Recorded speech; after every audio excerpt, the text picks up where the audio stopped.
السلام علیکم عزیز طلباء و طالبات، میں مس نگہت جمشید آپ کو جماعت ہفتم کے اسلامیت کے لیکچر نمبر 1 میں خوش آمدید کہتی ہوں۔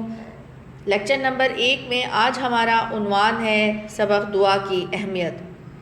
آئیے سبق پڑھتے اور سمجھتے ہیں۔ دعا کی اہمیت۔ اللہ سے دعا کا مطلب ہے کہ اللہ کو عبادت کے لائق مان کر اس کو پکارنا اور اسی سے مانگنا۔ دعا مانگنا عبادت ہے۔ اللہ تعالیٰ کی یہ بڑی رحمت ہے کہ اس نے اپنے اور انسان کے درمیان ایک ایسا مضبوط رشتہ قائم کیا جو ہمارے لیے خیر و برکت کا باعث ہے۔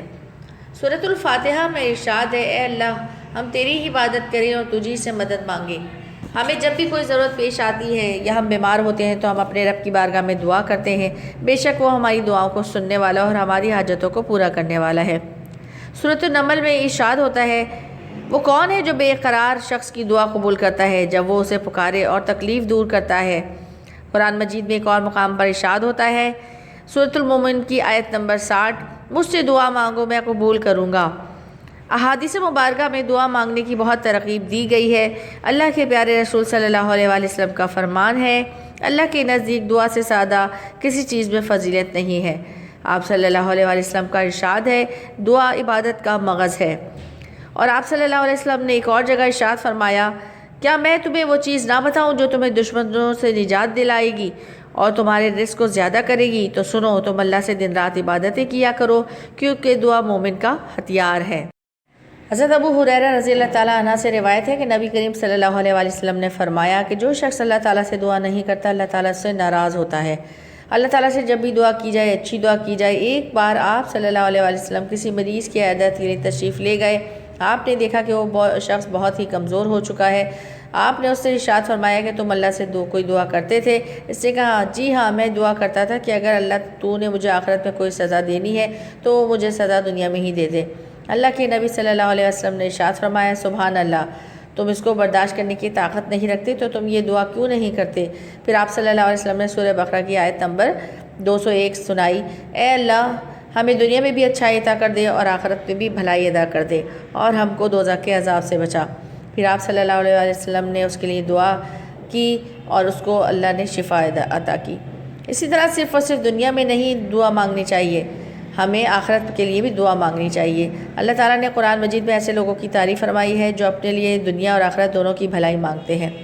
ہمیں ہر حال میں دعا مانگنی چاہیے، چاہے غم ہو، پریشانی ہو، خوشی ہو، سلامتی ہو۔ دعا کی قبولیت میں جلدی نہیں کرنی چاہیے اور نہ ہی یہ کہنا چاہیے کہ نہ ہم اتنے عرصے سے یہ دعا کر رہے ہیں، یہ دعا کیوں قبول نہیں ہوتی؟ کیونکہ ہمارے پیارے نبی صلی اللہ علیہ وآلہ وسلم نے فرمایا، تمہاری دعا قبول ہوتی ہے جب تک جلدی نہ کرو، یہ مت کہو کہ میں نے دعا کی تھی قبول نہ ہوئی۔ دعا کسی بھی صورت میں رائے گاہ نہیں جاتی۔ اگر ایسا ہوتا ہے کہ ہم کسی چیز کے لیے دعا کرتے ہیں مگر بظاہر وہ ہمیں نہیں ملتی تو ہم اللہ تعالیٰ سے شکوہ کرنے لگتے ہیں، حالانکہ حضور صلی اللہ علیہ وسلم نے فرمایا کہ دعا کے 3 فائدے ہیں۔ اللہ تعالیٰ کوئی مصیبت اس بندے کی دور کر دیتا ہے، دعا کا نتیجہ جلد ہی اس کی زندگی میں ظاہر ہو جاتا ہے اور اس کے لیے آخرت میں بھلائی جمع کر دی جاتی ہے۔ ہم جب آخرت میں اپنی ان دعاؤں کا ثواب دیکھیں گے تو دنیا میں قبول نہیں ہوئی تو ہم تمنا کریں گے کہ کاش ہم دنیا میں ہماری دعا کوئی قبول نہ ہوتی۔ پیارے بچوں، اگر آپ کا دوست آپ سے بار بار کام کرنے کے لیے کہے مگر آپ وہ کام نہ کریں تو پھر کچھ دنوں بعد آپ کو اپنے اس دوست سے کچھ کام پڑ جائے تو آپ پہلے بھی سے سہمے رہیں گے کہ میں نے تو اس کا کام کیا ہی نہیں، تو وہ آپ کا کام کیسے کرے گا؟ لیکن پھر بھی آپ نے ہمت کر کے کہہ دیا اور جواب میں اس سے منع کر دیا، تب بھی آپ شکوہ نہیں کر سکیں گے کیونکہ آپ نے بھی تو اپنے دوست کا کام ٹال دیا تھا۔ اللہ کی شان بے مثال ہے، لیکن سمجھنے کے لیے ذرا ٹھنڈے دل سے غور کیجئے کہ اللہ نے ہمیں کتنے احکامات پر عمل کرنے کا حکم دیا ہے مگر ہم کتنے اعمال پر عمل کرتے ہیں۔ لیکن اگر دعا قبول ہونے میں ذرا سی تاخیر ہو جائے تو ہم مایوسی کی باتیں کرنے لگتے ہیں۔ اگر ہم اپنی دعاؤں کی قبولیت چاہتے ہیں تو ہمیں سب سے پہلے اپنی غذا حلال اور پاک رکھنی چاہیے، اللہ کے احکامات پر سچے دل سے عمل کرنا چاہیے اور گناہوں سے بچنا چاہیے۔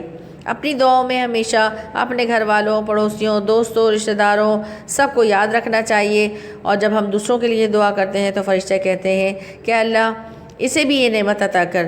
وہ دعا جو دوسروں کے لیے مانگی جائے پہلے مانگنے والے کے حق میں قبول کر لی جاتی ہے۔ اگر اللہ کے پیارے نبی صلی اللہ علیہ وآلہ وسلم کے وسیلے سے دعا مانگی جائے تو وہ دعا بہت جلد قبول ہو جاتی ہے۔ آپ صلی اللہ علیہ وآلہ وسلم نے ایک نابینا صحابی کو اپنے وسیلے سے دعا مانگنے کا طریقہ بتایا۔ جب آپ صلی اللہ علیہ وسلم کے صحابی نے آپ صلی اللہ علیہ وسلم کے وسیلے سے دعا مانگی تو اسی وقت اس کی آنکھوں کی روشنی واپس آ گئی۔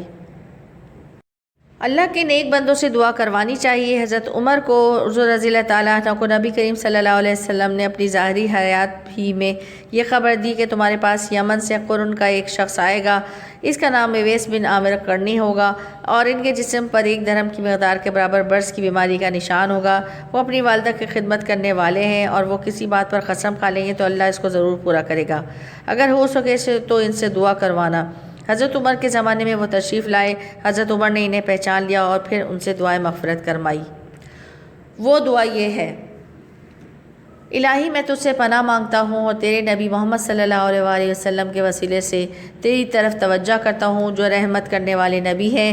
یا رسول اللہ صلی اللہ علیہ وآلہ وسلم، میں آپ صلی اللہ علیہ وسلم کے وسیلے سے اپنے رب کی طرف متوجہ ہوا ہوں تاکہ میری یہ حاجت پوری ہو جائے۔ قرآن مجید اور احادیث مبارکہ میں ہماری بہت ساری دعائیں تعلیم کی گئی ہیں، لہٰذا وہ دعائیں ہمیں یاد کرنی چاہیے، کیونکہ اللہ اور اس کے رسول کی جانب سے تعلیم کیے جانے پر الفاظ کی تاثیر بے مثال ہوتی ہے۔ عزیز طلباء و طالبات، اگر درج ذیل باتوں کا خیال رکھا جائے تو انشاءاللہ دعا ضرور قبول ہوتی ہے۔ پہلی یہ، دعا مانگتے وقت دل اللہ کی طرف متوجہ ہو، اللہ کی رحمت پر یقین ہو کہ اللہ ضرور دعا قبول کرے گا۔ دعا کرنے والا حلال کھاتا اور حرام سے بچتا ہو، رو رو کر اور گڑ گڑا کر دعا مانگی جائے۔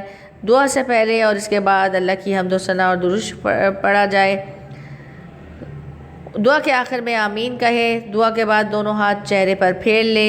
دعا مانگنے کے لیے کوئی خاص وقت مقرر نہیں ہے، انسان جب چاہے دعا مانگ سکتا ہے، کیونکہ اللہ کی رحمت اس کے بندوں پر ہر وقت برستی رہتی ہے، مگر کچھ خاص اوقات ایسے ہیں جس میں دعا کی قبولیت کا امکان زیادہ ہو جاتا ہے، یعنی فرض نماز کے بعد، اذان اور اقامت کے بعد، بیماری کے وقت، کعبہ پر پہلی نظر پڑنے کے وقت، سحری کے وقت، نماز جمعہ کے وقت، بارش کے وقت، آب زمزم پیتے کے وقت، افطار کے وقت، سفر کی حالت میں اور جہاد کے وقت۔